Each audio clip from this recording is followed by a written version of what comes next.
আমি আছি এখন ফেনী শহরের রামপুর এলাকায়। এটা ফেনী শহরের মূল এলাকায় 18 নম্বর ওয়ার্ডে। আমার পিছনে দেখা যাচ্ছে অবস্থা অনেকগুলো পানি। এই পানিগুলো অনেক কালো হয়ে গেছে, এমন ময়লার কারণে অবস্থা পুরো পানিগুলো কিন্তু কালো হয়ে যাচ্ছে। এখানে যারা চলাচল করছেন, যারা বাসিন্দা আছেন, তারা বলছেন অবস্থা এখান দিয়ে হাঁটার কারণে অবস্থা তাদের পায়ে এবং পুরো শরীরেই তাদের বিচি বাস্তা উঠে গেছে। তাদের অবস্থা এই পানি চলাফেরার কারণে অবস্থা তাদের দাঁড়িয়ে এবং আমার সহ অনেক জীবাণু দেখা দিয়েছে।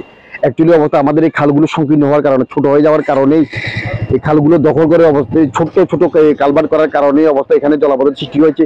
এই পানিগুলো অ্যাকচুয়ালি সরার কোনো উপায় নেই, কারণ অবস্থা বন্যা অনেক আগেই বন্ধ হয়ে গিয়েছে। এই পানি জমার কারণে আমাদের পানিগুলো সরছে না। এখানে যে পানিগুলো দেখছি পানিগুলো অনেক ময়লা, অনেক দুর্গন্ধযুক্ত।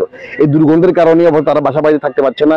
ফেনী শহরের বিভিন্ন এলাকা থেকে পানি নামলেও ফেনী শহরে কয়েকটি এলাকা এবং বিভিন্ন উপজেলা, বিভিন্ন গ্রামে এখনো মানুষ রয়েছে পানিবন্দী। এই ছিল আমার কাছে সর্বশেষ।